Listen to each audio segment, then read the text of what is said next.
many reasons, you know what I'm saying? Don't like and subscribe. Welcome back, YouTube, with many reasons here with the same continual guest, but we got another interesting conversation for y'all today. But we're gonna let my boy Sean handle that, and then he gonna talk to somebody. Yo, what's up, YouTube? So the question for the people on the panel today is: do you guys believe that men have safety nets to make sure that their own assets, their own things that they've worked for in their lives, are taken care of? So whoever wants to go, so can jump right in. Come on, CJ. Look like I'm carrying the team again. Go ahead. Back, y'all. Come on, G. Financially, yes, that's what insurance is for. That is so Right. good. Financially, yes. Yeah.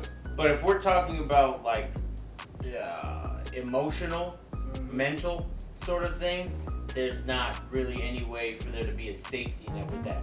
Unless one of us or any of us are lucky enough to find someone that we trust enough and confide enough in to allow them to be, for us to be vulnerable with them, Yeah. and things like that. But those are the only way that you would have a safety net. And some people, most people, are not afforded that amenity. Oh, true. Okay. That's fair. Do you think it's optional or it's mandatory for men to have a safety net though? That's for anybody. Is it optional or is it mandatory? That's really a touchy subject, bro. 'Cause it's like, if you have a safety net, you're almost looking at the relationship as just in case this don't work.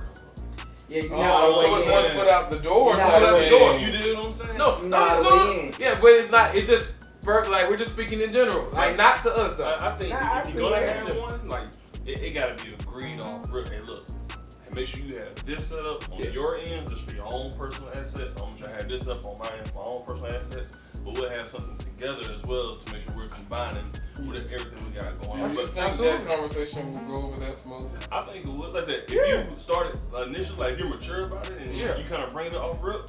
Keyword mature.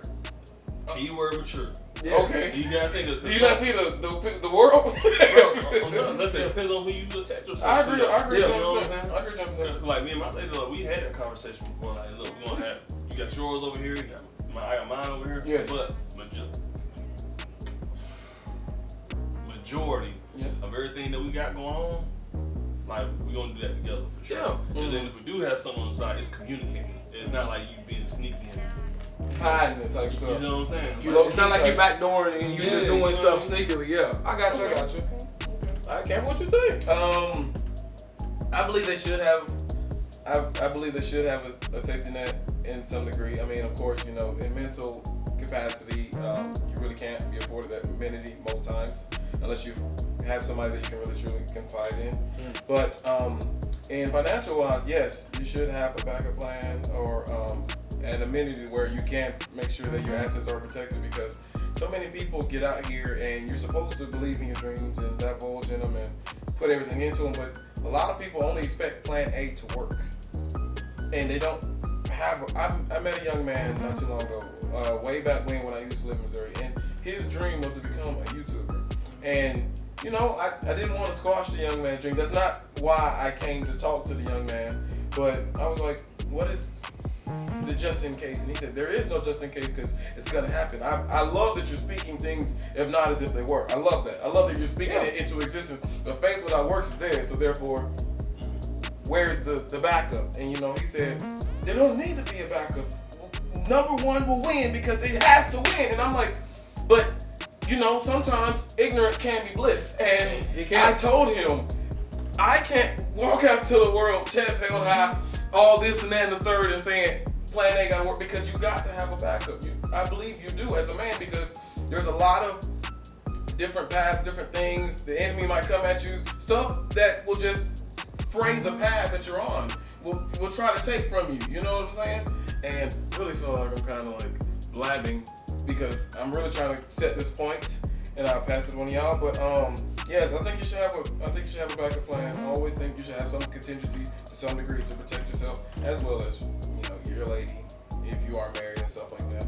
But I'll pass it. I mean, for me, I agree with CJ and Aaron. Like there has to be some way of knowing that, number one, you are taken care of. Yes.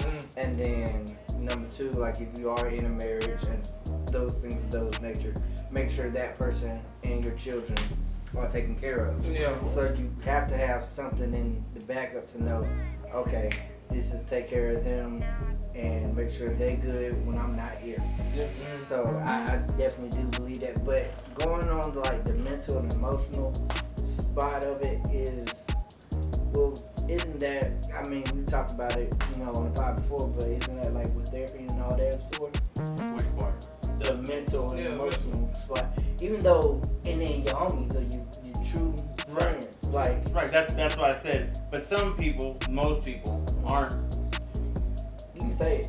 They don't have this support system that you're talking about, whether it be with their lady, with their partner, with their friend. Sometimes they like me and Camper talk all the time about just anything, any random thing. And I'm not saying that I couldn't go to him with something that's a little bit more serious and vulnerable in my life.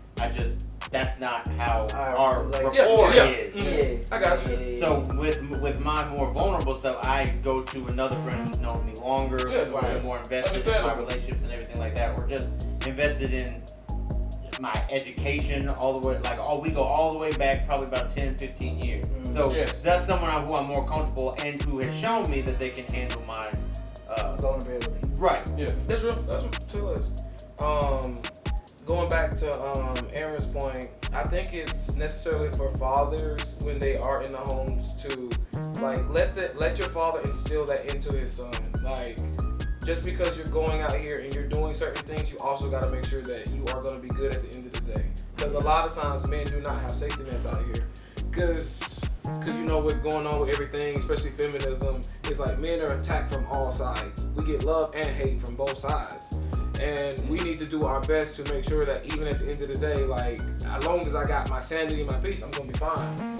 Regardless of, we gotta do due diligence regardless if I got money or not. If I got me somewhere to lay my head and I'm good, I'm straight. Cause there's the one thing I would say is to the guys who are not afforded that kind of privilege, they're trying to find a way to. It's like they're seeking online more help and then it's trying to be in person. It's like you rather go to an AI or something like that. You rather go talk to someone who's not even real before you go talk to somebody who's real. You rather confine in them. It's like you're trying to escape. You're trying to escape reality. And it's like, hey, you need to come back because it's still gonna be here. It's still gonna be here. Look, regardless of how drunk you get, how high you get, anything, you're gonna be here when you come out of that. You have to deal with it sooner or later. Yeah. All right, then. Sorry for that transition. Aaron had to go. He had to handle some family business, but we're gonna finish our conversation right now. But back to my point is men's safety nets. Should it be a requirement or should it be optional? What do y'all really think? I think you gotta make it a requirement for you. I agree. It goes from person to person. Absolutely. Oh yeah. I was just about to say it should be situational. Yeah. Yes. You should absolutely. I mean, as it is up to the bearer, you can believe in love and all these things like this, but don't be a fool. Don't be a fool because you have to use your foresight and know, and also your wisdom, watching other people and know.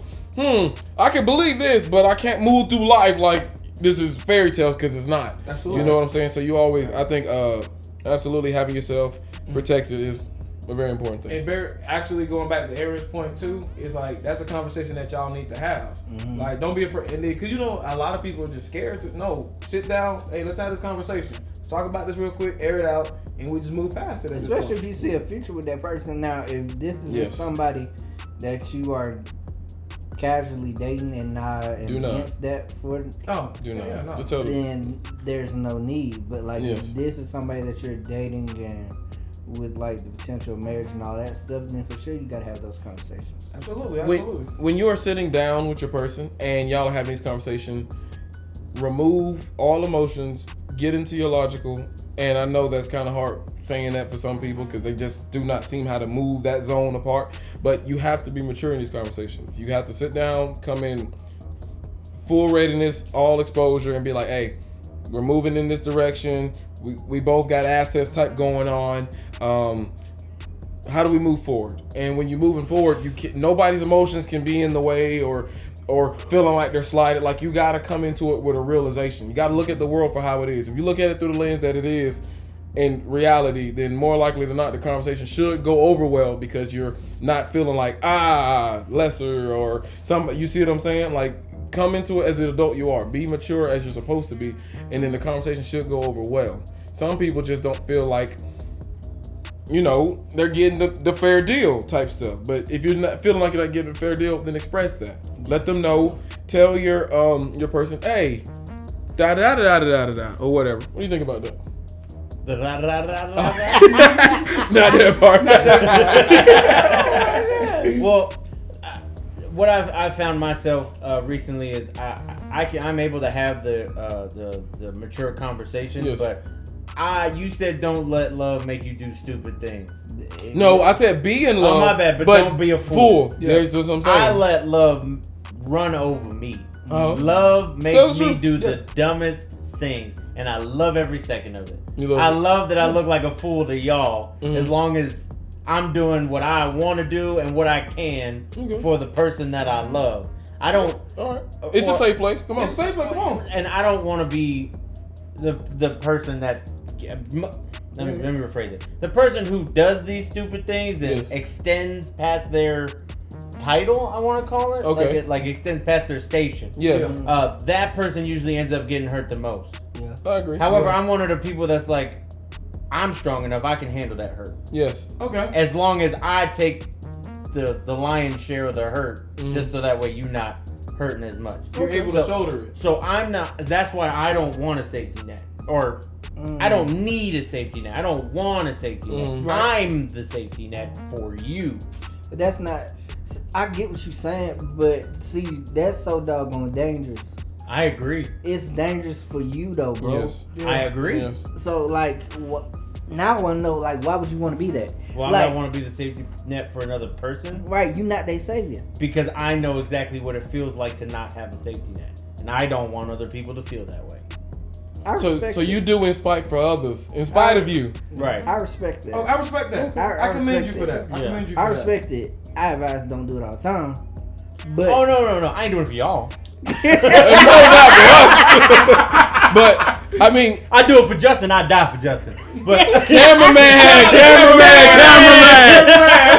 But no, I mean, I can understand that, and that's really showing that you're just going all the way in. But see, just because our perspectives are different, don't mean that we're not all the way in. I just said believe in love, but don't be a fool. Right. You see what I'm saying? Right. Like, you can still give it your 100%, but Right. you also don't move blindly because I the did world. both. You see, Right. you see, because Right. the world's a shaky place, man. Yeah. You see what I'm saying? And you just admitted that you walk there shakily, and you protect the other one, your person from the hurt. And I commend you for that. But at the same time, I like Sean said, why? don't do it all the time. But why? Yeah. Why like, why what? Why you protect them Protect- from the hurt? Well, I know most of the time with especially with my family, Yeah. I understand how they hurt at that, or how they process. How they process hurt. Yeah. Okay. And I don't have that. I don't have the same way to process my hurt. And like I stated before, it might just be the autism. But Yeah. there's like I think of things very matter of factly. Like if there's death, I'm like, that is what it is. Yeah. Get my one big cry out of it, make a couple shots of Maker's Mark, and be done with it. Okay. But it sits with people a lot longer, like my dad and my sister. Yeah. Because the death in our family when my mother passed away. Right, and he's crazy about that. He makes me so uncomfortable when he makes jokes about it. I love making jokes about it. It's so fantastic. It's how I process my hurt. Don't judge me. Yeah. My my sister and my dad are still Grieving. I don't want to say grieving it, but it has affected their relationship so deeply. I believe you. To where they live in the same house, but you would have think that they live in different continents.